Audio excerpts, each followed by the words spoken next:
Coming up, New Horizons makes it to Pluto. Planetary Resources successfully deploys Arkyd 3. Tune in Monday, Elon talks shop.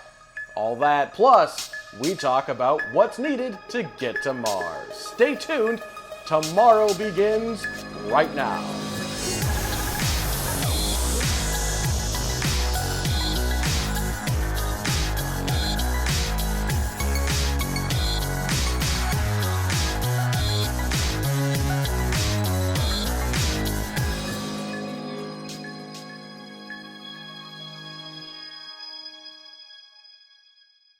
Hello and welcome to Tomorrow, episode 8.22 for Saturday, July 22nd, 2015. My name is Benjamin Higginbotham. With me, as always, the beautiful, lovely, wonderful, and talented Carrie Ann Higginbotham will be your hosts for this epicsode. Before we get started, a shout out to our patrons of Tomorrow who've helped to make this specific episode of this segment happen. I think I said that backwards. This specific segment of this episode happened. These are the people who have contributed $10 or more to this specific show. For more information on how you can crowdfund the shows of tomorrow, head over to patreon.com/TMRO. All right, I think I won that bet. Yep. All right, that was hard to do. The whole intro. Thank you. Thank you. Thank you very much. Nicely done.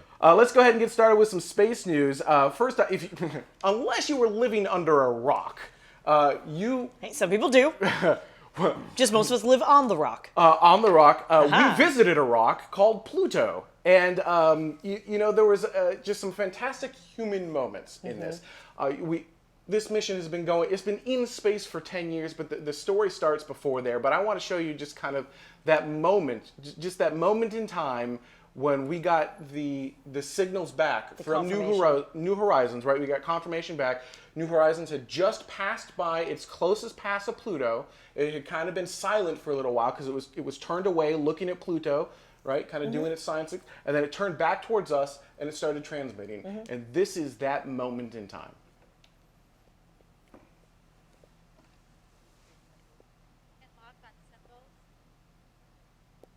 That's the first step. Getting data. Okay, copy that. We're in lock with telemetry with the spacecraft.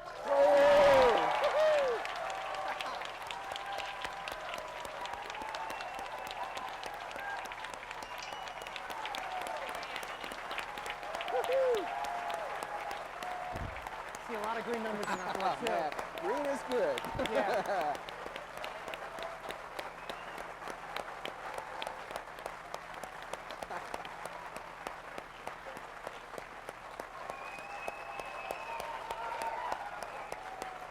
Gotta get that, man. Okay, subsystems, as you get enough. Look at that. Wow.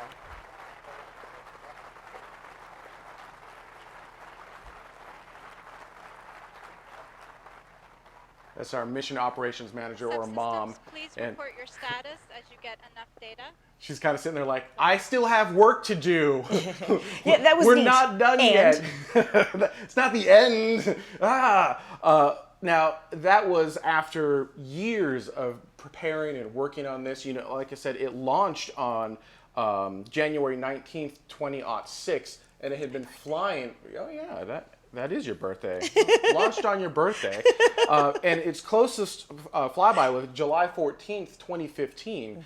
And, that's like 9 some odd years in space. But the story starts well before then. It actually starts way back in 1989 to 1990 when the first studies for a mission like this called the Pluto 350, it was a Pluto 350 mission study, were initially conducted by Alan Stern and Fran, pronounce that for me.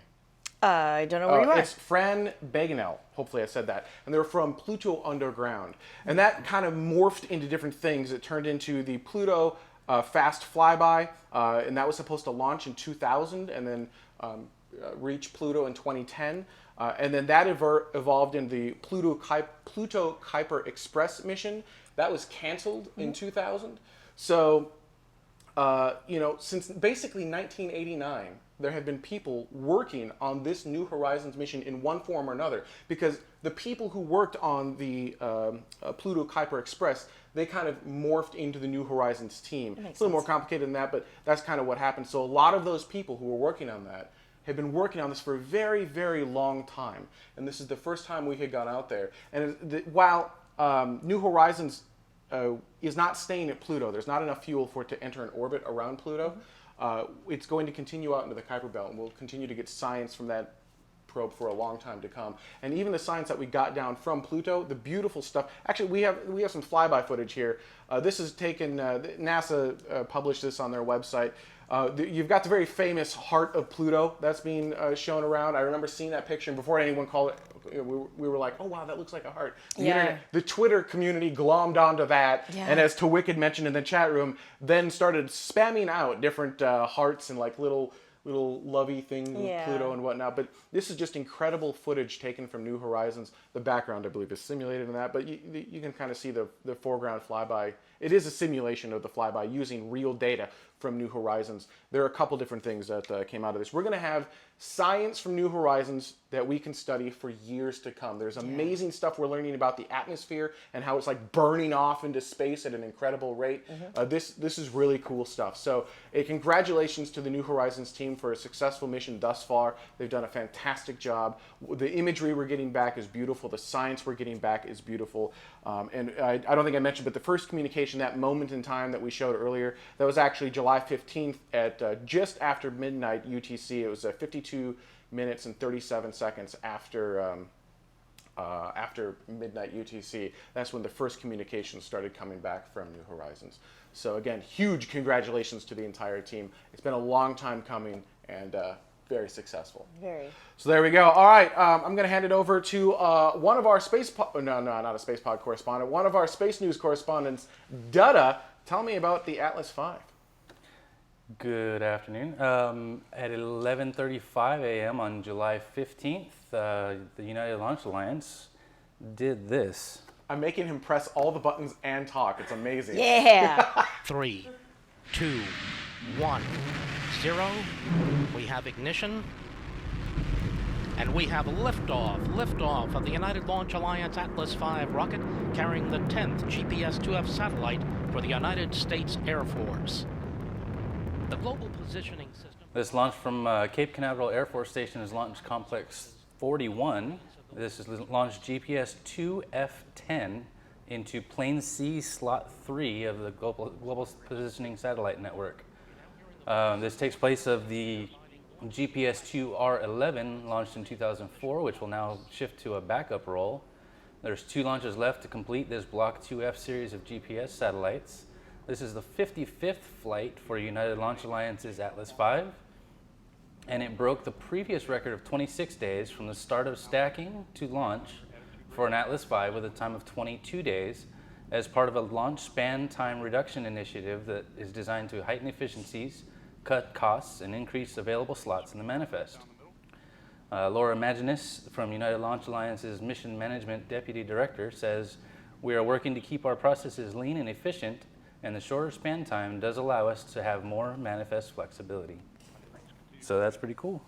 And there you go. It's beautiful. Thank you so much, Dutta. Let's head it back over. We have more launch coverage. I believe you have an Ariane 5. Everyone likes to call their stuff 5 right now, so there you go. Yeah. So you have an Ariane 5. 55. 5. On the 5s. So yeah, there was an Ariane launch, launching a weather satellite as well as a TV satellite, so a couple different satellites there at 2142 GMT or UTC. I know, I'm sorry, I copied and pasted it and I had a migraine this morning. Stop. It was 5:42 p.m. EDT from Guyana Space Center. I believe we have some footage. GMT. Stop sending me those stupid articles.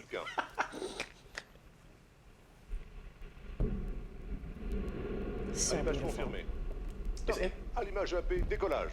I find it interesting that Ariane Space doesn't use the von Braunian method of igniting the engines and using 0 as the liftoff moment. They seem to use the 0 as the moment of ignition, and then they lift off several seconds later. Still gorgeous. A little lost in the clouds there, but looks like fire raining down. And cloud. There you go. And animation. There you go. You can see the solid rocket boosters on the side there. So the two different satellites that were launched, one was the MSG-4 weather satellite from EUMETSAT, I believe is the way you pronounce that. It's actually, so while it's not exactly replacing two aging satellites that are currently in orbit, this satellite has been done. It's basically been a backup since I want to say it was like 2007, something along those lines. And what they did was they said, you know what, we've got it. Instead of storing it down here, why don't we just store it up in space? So they launched it, and now it's going to be literally stored up in space to be ready whenever it's needed. So there's two other satellites that it might be replacing for it. The other satellite that was launched on this particular vehicle was a Star 1C4 television broadcasting satellite for Brazil, Latin America, and the United States. It has 48 KU band transponders for Embratel. Star 1, a Brazilian operator for video broadcasts that will be broadcasting the 2016 Olympics that are going to be held in Rio de Janeiro. So that's kind of exciting. There you go. All right, some news on XCOR.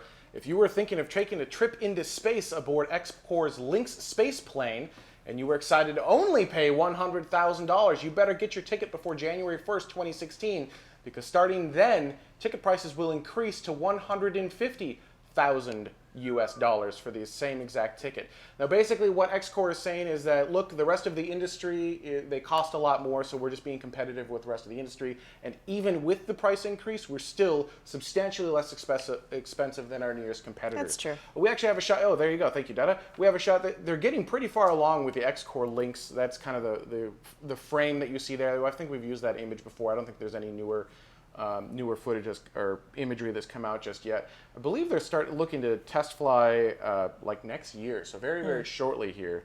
Over 300 tickets have already been sold for the Lynx itself. So 300 tickets at the $100,000 price point, so they're doing pretty good. Yeah. I understand, right, as a company, you need to make money and you want to stay competitive in the industry, and if you can get $50,000 more per ticket, awesome. Although I would argue this is the wrong way, right? If we want to open up the space frontier, we need to do everything we can to reduce those costs. Yeah. And certainly you'll get more per ticket, but if we can open up that frontier and we can get more people excited, $100,000 still is not low cost enough. $50,000 is not low cost enough. I would say you need to target somewhere around $20,000 to $25,000 to really open up a market there for people willing to spend some money. It's still a lot of money. Yeah. But yeah, it's hard. Dada, did you have a? Oh, all right. Sorry, I'm just hearing things. That's my personal opinion. Obviously, I would love to see XCOR, Blue Origin, Lynx target that low 20 to 25,000,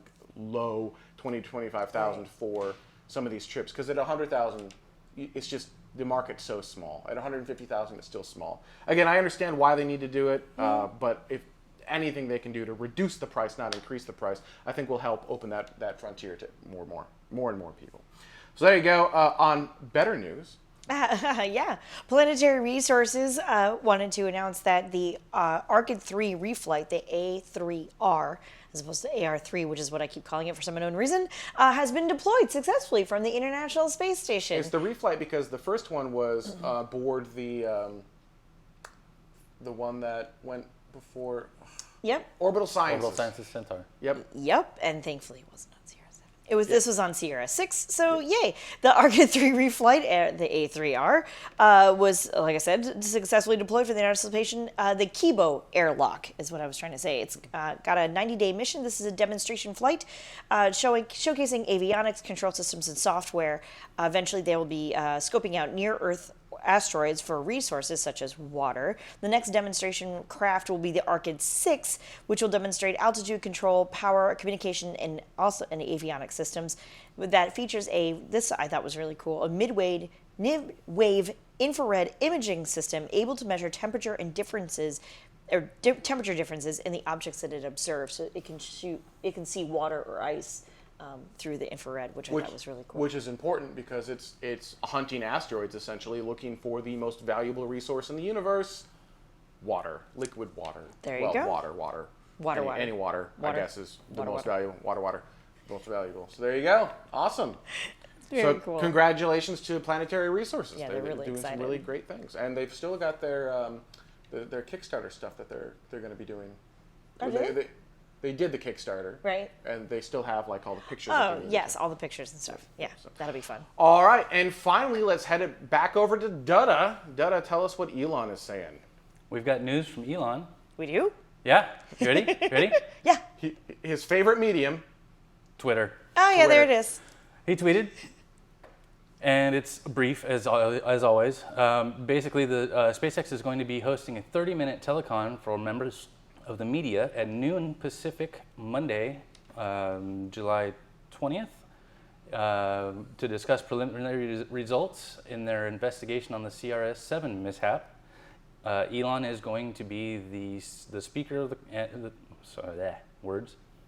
Words are hard. They Right? are. Elon is going to be the speaker, and this call is going to be on the record and will include some Q&A. So that's pretty interesting to be able to talk to the CEO and the man himself to ask him questions about what's going on. And we'll see what the media. Well, remember, you have to be media in order to be able to ask him, right? Joe, like us, cannot log in. We're not media. Well, technically we are actually, but whatever. NASA thinks I'm media. I'll already be there, no matter. All right, we're going to take a quick break, and when we come back, the main topic for this show, which is what pieces of the puzzle are we missing for human exploration of the cosmos? Specifically, we talked last week, should we go to the moon first or should we go to Mars first? Great, so let's just say we pick one. Now, what additional things do we need to actually execute on it? Do we need spacesuits? Do we need, HABS modules? What are we missing? And then hopefully from there, we can actually pick some of the lower hanging fruit and maybe get some of the citizens of tomorrow to start working on some of that stuff. So stay tuned. We'll be right back. Look into her face, determination in her eyes. She won't give up or quit or fall for little fashion lies. Filled on some expectation, this girl's a fascination. And nothing in her way will keep her from her destination. 'Cause she's fire walking, she's fire walking. When it's hot, she keeps on moving. Through the heat, keeps on improving. Yeah, she's fire walking, she's fire walking to be free. And welcome back to Tomorrow. Now, before we get started with our main topic this week, I did want to give a huge shout out to all of the patrons of Tomorrow who have helped to make this specific segment of this episode happen. These are the people who've contributed $5 or more to this show. And if you'd like to find out more on how you can help crowdfund the show, head on over to patreon.com/TMRO. Now, speaking of that crowdfunding, we do put a lot of it into, the pretty sets and the other stuff, because I'm a firm believer in all of it needs to be good. A lot of people are like, content is king and, great audio, blah, blah. I think you need all of it, right? You need great content. You need to have personable personalities, which is, I don't know why we're on. Well, I know why she's on, but not me. You need to have fun, part of the community, great looking set, easy to hear, all that fun jazz. But we do have this Patreon money coming in, and we've been throwing some of it at Space Pods to get you guys more content. But what if we threw it at something else instead? What if we said, all right, what's some of the low-hanging fruit of the things that are missing for humanity to get onto the moon, over to Mars, wherever it may be? So what are those things? And I figured we'd have a little bit of a conversation, and this is going to be less of a conversation during the show, because I'll just kind of throw some ideas out. What I'm really hoping for is run away with this idea in the comments, right? You've got YouTube, you've got Twitter, you've got Reddit. I would love to we've got this great subreddit community going on. I'd love to use subreddit as kind of the nexus, the core point where some of this stuff happens. Maybe the community is too small to make it happen, but you know what? Let's try, because the best way to get people excited about space isn't to talk about it, it's to do it. So let's do something. All right, so what are the things that are missing in space travel, human space traveling and exploring the cosmos? We've already got, so one could argue the booster, right? We need the big rockets, but we've got multiple agencies working on that, right? We've got NASA with their Space Launch System. We've got SpaceX working on the Falcon Heavy and the Mars Colonial Transporter.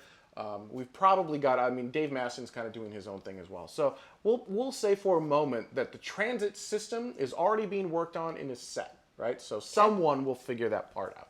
So then what do you need on top of that? You need landers, you need spacesuits, you need HAB systems, but even the smaller things. We brought on earlier the cocktail glass, Sam, the cocktail glass in space.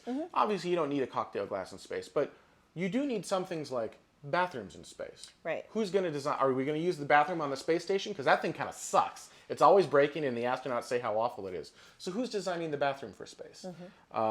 You need other elements like circulating air, things like that. Although that seems like that's a Life support systems. Life support systems. So what are some of those? But what are some of those smaller systems, like the glass in space, the cup that you drink out of, or I want to drink soda in space. How do I figure that out?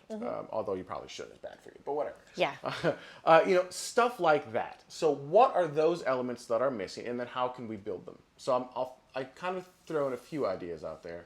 Interesting. I'll pull it over to you. What do you think is kind of missing? I appreciate your creature comforts angle. Yeah, on that's things. exactly. I think how do we get some more? That's a great way to work. How do we get some more creature comforts so that it's not like a horrible camping experience? Right. Right. So a lot of that stuff will already be figured out. The spacesuits, they'll figure that out, or there are already companies doing that. The landing units, I think they'll figure that out, and we've already got the robot stuff through the Google Lunar X Prize. It's really hard to say, Google Lunar X Prize. So a lot of that infrastructure is already set, but it's those little things that I think are missing, those creature comforts. Yeah. Dad Dog says artificial gravity. Mr. Huggy.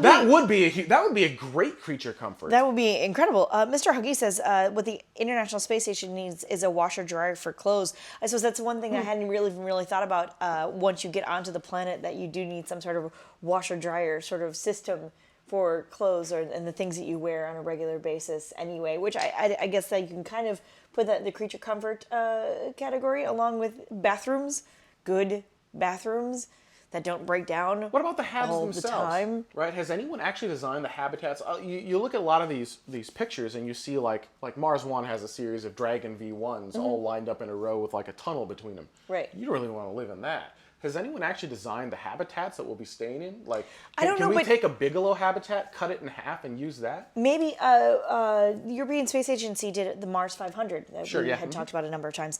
And for those of you who don't know, they took a crew of, I want to say it was 7 or 8 astronauts, and put them into a habitat and basically simulated a trek from the Earth to Mars, being on Mars for a little while and coming back.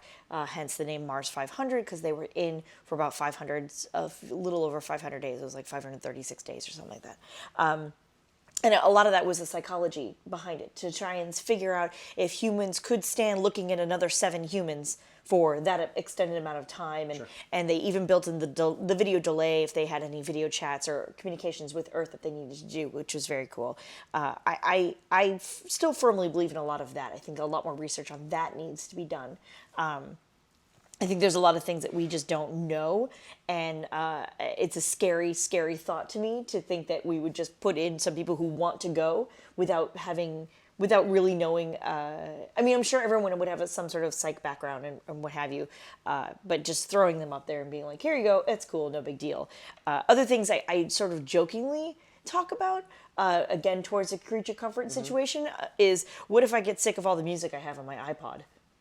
So actually, I've thought about that for a while. Entertainment, just sort of in general. I was going to take that a step further and say connecting our networks. Right? Having Mars connected to Earth from an internet standpoint, because the internet is such I mean, you need to be able to watch this show live from Mars. Duh. Obviously. Or even the moon. But how do we create that network that combines the two systems together, the two planetary bodies together, or even the Earth and Moon, right? Because you still have a 3-second delay. Well, right, because even on the International Space Station, it's always such a big deal when the International Space Station gets to see the Super Bowl, is what I'm trying to think, or the World Cup, or the Olympics, for instance. Disco. I know. What if we get stuck on disco, you guys? Come on. A really interesting concept, which is Mini Karev, mentioned 3D printing for clothes, and then you don't actually have to wash your clothes. You just print your clothes and then reclaim the material and reprint again. So that's an interesting concept. And then actually that brings up the next idea of, okay, we're not bringing all of our stuff with us. Right. We're probably going to be bringing 3D printers with us, maybe a couple different types of 3D printers. Made in Space is already doing tests on the International Space Station for actual tools and whatnot. But maybe we need to be able to print other materials. Maybe we do need to be able to print cotton or I mentioned direct metal laser sintering, and a lot of people are like, well, yeah, no, the outgassing is not going to work on something like the ISS. But maybe it would work on the moon. Maybe it would work on Mars. I'm not sure how that would actually work out. But someone figuring that out, so you can actually print metal parts, that would be kind of cool. So figuring all the printing cotton. I assume you can print cotton. I'm just assuming that's a thing. One of the other things that we've talked about a while ago, particularly when we're talking about the differences between the moon and Mars, is regolith. And if you go outside and you manage to, you're digging around or you are getting water, whether it be liquid or solid form, and bringing that back home, for instance, you come home, you sweep off your feet, and then you have to go through some sort of process to get the regolith off. Like, I don't know if we have anything, like any sort of clean room capability, I guess. Yeah, we'll need we'll need some sort of HAB clean room kind of thing where you can get the regolith off inside the airlock area, both on Mars and on Earth, right? You don't want to track all of that through your HAB system. So that would actually be an interesting technology. I'm gonna make it. Dutta, I didn't talk to you about this in advance at all, but Dutta, do you have any ideas? What are some of the things you think we're missing that would be critical for humanity to go out into the stars? It doesn't even have to be critical, just something that would make the journey better. It'd be kind of one of those things you don't really think of and make it go. Meat. Well, that's actually a valid point, right? People don't think about this too much, but the first colonists of Mars will likely have to be vegetarian / not even plants, potentially. Yeah. Did you hear about the seaweed that tastes just like bacon? Lies, shenanigans. We have to try some now. Bull pucky until I try some. We have to try some. Wow. All right.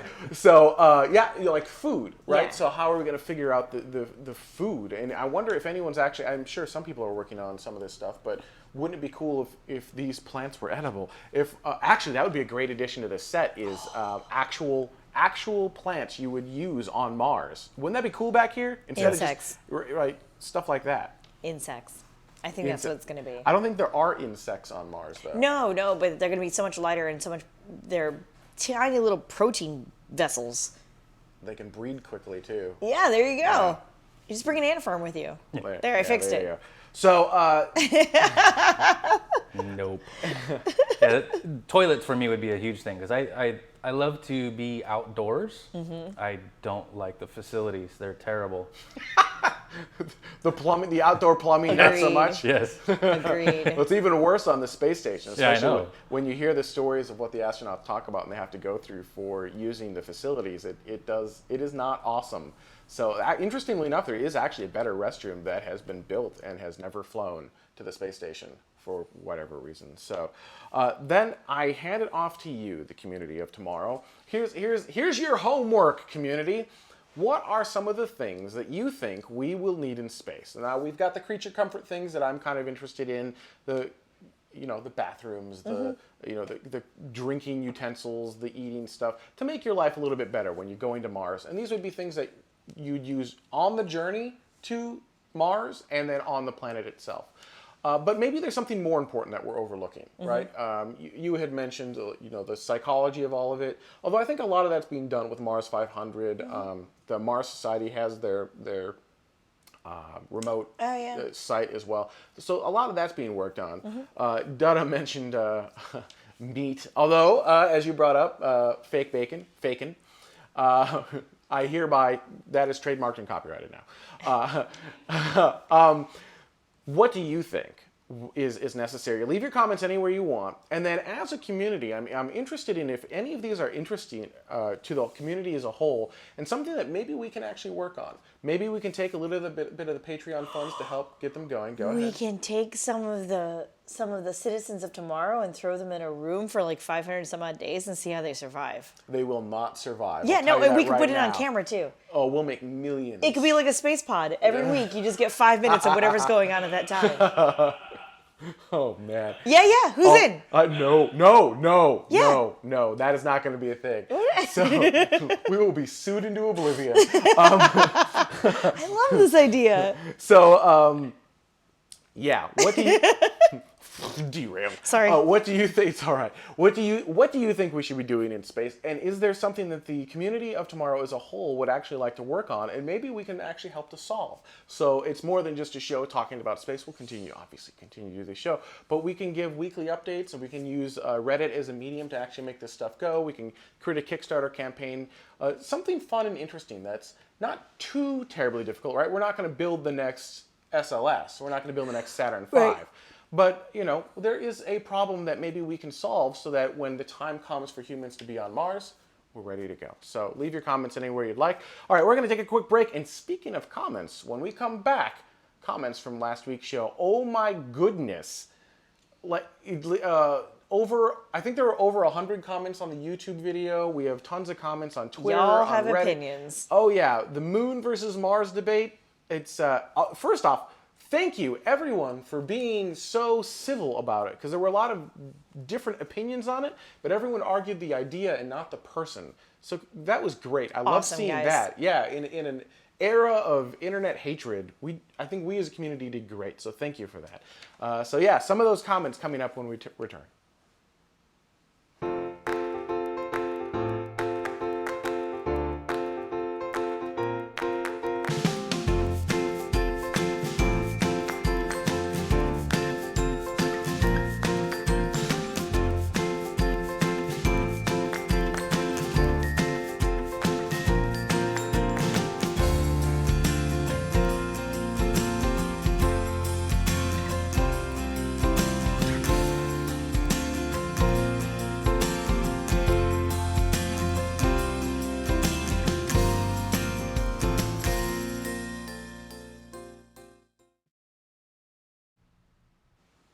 And welcome back to Tomorrow. Now, before we get started with last week's comments, I did want to give a huge shout out to all of the patrons of Tomorrow who have helped make this specific segment of this episode happen. These are the people who've contributed $2.50 or more to this episode.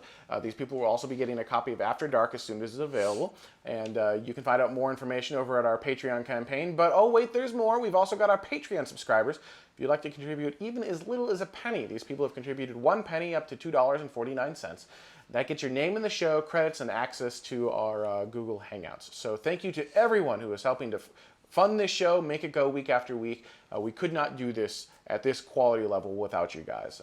Hopefully you are happy with where we're going with the show, and that's all due to our crowdfunding over at patreon.com/TMRO. All right, let's go ahead, and we've got a butt ton of comments. That's a unit of measurement, by the way. So let's go ahead and get started with Novateco. Novateco, yes, I see Novateco. that. Yes, reminds me of another user from way long ago. This one came from Twitter. Some would argue that for Phobos space first. I don't agree, but it's interesting to discuss. You could address this in Tomorrow. Yeah, actually, that's not. I think some people are saying we would go to moons before we go to planetary bodies because they're easier to get on and off of. Although I'm not sure that's entirely true. But yeah, I think if you've already gone all the way out there, just keep going. I mean, I don't... Pretty much. Just keep going. Just go all the way down to the surface at that point. But curious as to what other people think. Should we do Phobos, do a moon first, or should we actually do Mars? A moon, not just our moon. A moon, not just our moon. There you go. All right, next up. Also from Twitter, this one comes from U5KO. ISS problems, toilets, supply, cooling, power, air leak, fume leak, to name a few. Luna provides a setting for us to make non-fatal mistakes. Humans need that. And then there's this link. Plus, Mars base remains too expensive for now. No more flags and footprints. Yeah, so basically saying Luna makes more sense from a stability standpoint. Like, Sure. It's easier to get to. It costs less. We get our deep space legs again, as it were. Yeah, I don't necessarily disagree. And all the problems that the International Space Station has had, they're much easier solved if you're someplace close like the moon, where it's only a few days away, Right. as opposed to several years away.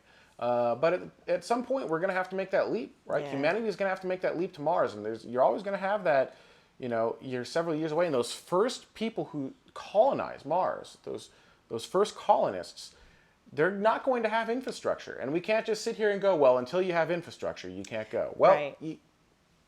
that's not really going to work. We're going to have to go there and build the infrastructure. As awesome as robots are, I just don't see them building all of the infrastructure necessary for us to be there. I think humans will just be able to, at least today, do it so much faster and efficient than a robot. So, yeah, I think that's where we're at. So, interesting comment, interesting point, interesting perspective, U5KO. All right, next up. Wally. From the Tabasco, from Twitter. Let's face it, this Mars thing is a distraction. Shouldn't we prove the concept of the Mars 3 days and then take it to Mars 6 months? Prove the concept on the moon in 3 days. What did I take it say? to Mars. You said Mars and Mars. Oh. That's all right. Concept of moon. Prove Mars. the concept of the Mars. You know. Well, one could argue the exact opposite point, that the moon is a distraction, right? So you go to the moon, it's distracting from the real goal of going to Mars. Right. Putting humans on the moon is awesome and all, but it's not actually a backup of humanity. Right. For a backup of humanity, we need to start with Mars and then go from there. The moon is simply too close. So, yeah, I mean, I could argue both sides of that, frankly. Sure, right? yeah. So, I mean, it's not necessarily a bad point, but again, which is the distraction, the moon or Mars? All right, next up. All right, from Brandon Mark off of Reddit. Go Reddit. By the way, yes, the South Pole has a manned presence. Continuous, I think.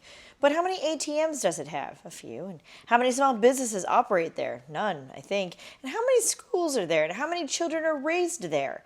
0. So it's something to think about if we're interested in actually colonizing Mars or the solar system. I think the difference, though, is that there's a ton of politics surrounding the South Pole. And what you're allowed to do there is different, right? So there are so many rules and regulations as to what you can and can't do there.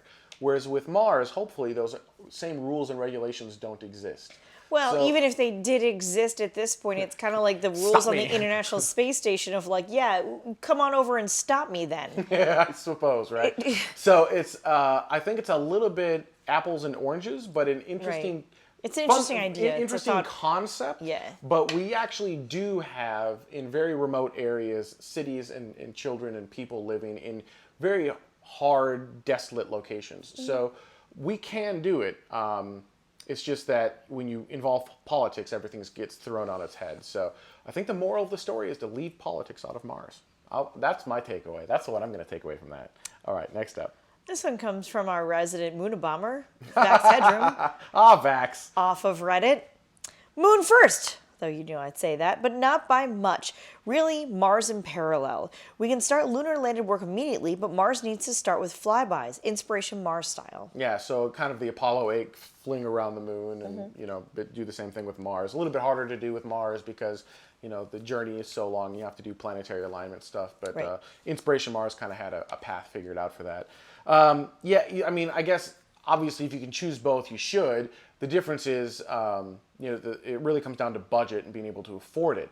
Unfortunately, most of space really does come down to dollars, right? So if we had dollars and will, I guess, is Right. you need to have both, right? You have to have the will to go and the money to do it. So I can sit here and want to go to Mars all day long, but I do not have the money to do it. If I had the money to do it, but not the will, I'm still not going to Mars. So I need to have those two things. But in addition to going to Mars, you know, doing the moon at the same time basically means you're doubling all of your expenses, right? You're going to have double the amount of vehicles that are going up because, you know, you're going to both moon and Mars. You're going to have double the amount of landers, double the amount of infrastructure for both locations. It's going to cost a lot more. Now, if we had the will and the money to do it, totally agree. Why not? Absolutely do both of them at the same time. You know, and then you could do this really cool thing where you kind of do the Mars Direct mission. So you can do Mars from Earth to Mars Direct, and you kind of keep doing that to get it seeded. Then you do Moon to Earth as well, but you start building up the moon as an infrastructure to go from the moon to Mars. So then you're kind of building up both infrastructure at the same time, and then eventually you'll have kind of this commerce path where you go from Earth to the moon and then moon to Mars that gets built up all at the same time. And then that will actually open up trades essentially between our planetary bodies until, of course, the Great Martian War of 2047. Oh, we're not supposed to talk about But we're not supposed to talk about that. So Helldesk in the chat room, I'm sorry. Whoops. Did Now you lose I it? lost it. What was the general It thought? was either Helldesk or Mr. Huggy, so I apologize. It was Mr. Huggy. It says going to the moon or Mars is a distraction from the real goal, which is colonizing space, but we have to start somewhere. Ooh, that is a great comment. I I totally like agree with that. that. We do. We need to colonize. We need to colonize space. And it's really the conversation, where do we go first, Moon or Mars? But notice I didn't say where do we go. It's always where do we go first, because we need to continue past those points. We make it to the Moon, great, now what? We make it to Mars, great, now what? Right? You don't stop there. That's just the next step on our journey. So, all right, there you go. That's my there's my soapbox. There you go. My inspirational point for the show. Go ahead, next one. Next one comes from YouTube. This is from Menace Ponster. We haven't been to the moon. Every time someone says that, I cringe. Someone else before us, 50 years ago, a different era, different people, have been to the moon. I thought that was going to start out as a conspiracy one. Totally. And I'm like, ugh. And then I read it. I was like, actually, okay, this is somewhat insightful, right? I mean, it's a different generation that went to the moon. And I don't know. I kind of agree and disagree with it. So just because our generation has not been to the moon or to the Mars, we haven't kind of stretched our deep space legs, doesn't mean that the knowledge that we learned at the moon is all lost. Right. Hopefully not all of that was what's known as tribal knowledge, all of this will happen right? before and all of this will happen again. Kind of, right? It's not all stuff that, like, as that generation stops doing it, we forget how to do. Right. There are maybe certain smaller lessons that we kind of, again, were tribal knowledge that are gone, that we'll just have to relearn. Right. But that should be fairly easy. You look at how fast this space industries are growing right now, and the huge rockets they're able to build so quickly and relatively reliably as compared to the beginning of the space program. Sure. We've made incredible strides there. So, correct. A different generation went to the moon, but humans as a whole, as a species, still have gone to the moon. And I don't think that those lessons are completely lost. I hope that those lessons are not completely lost. Those lessons are not completely lost. All right, next up. This one comes also from YouTube. This is Khalif Saladin. I think people are gravely underestimating the cost and overestimate the benefits of lunar resources. It requires substantial machinery and infrastructure to harvest anything meaningful to a Mars mission. You know, that may be true, at least at first, right? So if you're using... That's why the go to both at the same time makes the most sense, because you really do want to harvest the water from the moon and use that as a fuel. Essentially, the moon is our giant fueling station to get from the moon over to Mars. But, you know, you do, I mean, you really want that, but it is going to take a great deal of infrastructure to make that happen. That's not untrue. But just because it's going to take a great deal of infrastructure doesn't mean you shouldn't do it, right? You still need to do it. It's just that it's going to take a while. And I don't disagree that, you know, a lot of people are underestimating how much work that will actually be. Probably us included. All right, next up. Also from YouTube, from Bernard Gilbert. Doing a direct to Mars would be nothing but a flags and footprints mission, something we've already done with our probes and landers. The fact is humanity lacks desperately needed deep space experience. Going back to the moon will allow us to build a deeper knowledge base.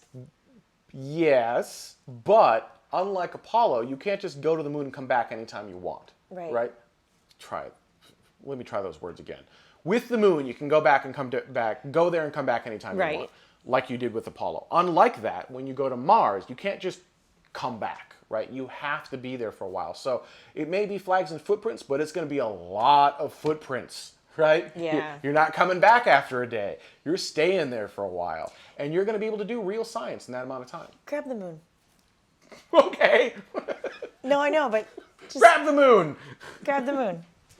You need the base? No. So you're talking about how it would be a lot of footprints. You might have to stall for me a little bit because I need to find it. Hey, everyone, look over here. My point is that at the landing site where we were, oh man, I can't believe I can't find this off the top of my head.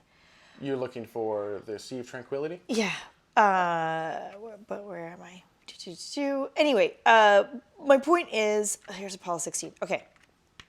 So where we landed initially, right? Apollo 11, and this is 17, this is 16, 14's around here somewhere. Anyway, it's basically this much, okay, of the entire moon. Moonosphere. Right? You see this? It's not, and I don't have very big hands by any means. And we only went out as far as we could walk, and then as far as we could drive. So tops, we covered like this much. Not even that. Not even close to that much. But that's what I'm saying. Like tops, that's all we've ever done.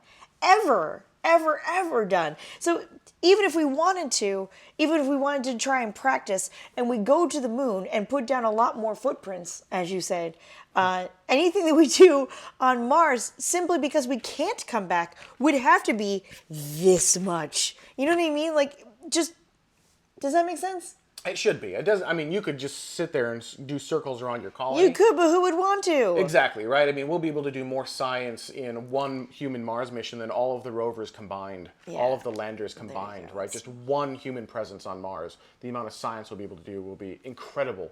I don't know that we'll be able to do this much, but certainly a lot of amazing science. It's actually about this much. We've done this much. That's the old, see? That's as much as we've done. There you go. Yeah. Even then, it's now roll it like a bowling ball. No. Roll the moon like a bowling ball. No. All right, that's our show for this week. I'd like to thank everyone so much for watching. Now we are off for the next. I'm just going to do it right now. We're off for the next 2 weeks. I just decided that the next show after that, that's going to happen. Because we're going to be back. That's fine. Yeah, so off for the next 2 weeks. So we'll be back in early August with our next show. I'd like to thank everyone so much for watching. If you're watching live, After Dark is up next. If you're a Patreon Plus subscriber, you'll be able to get access to that in your Patreon feed very shortly. For everyone else, it'll be available in weeks. Have a great one.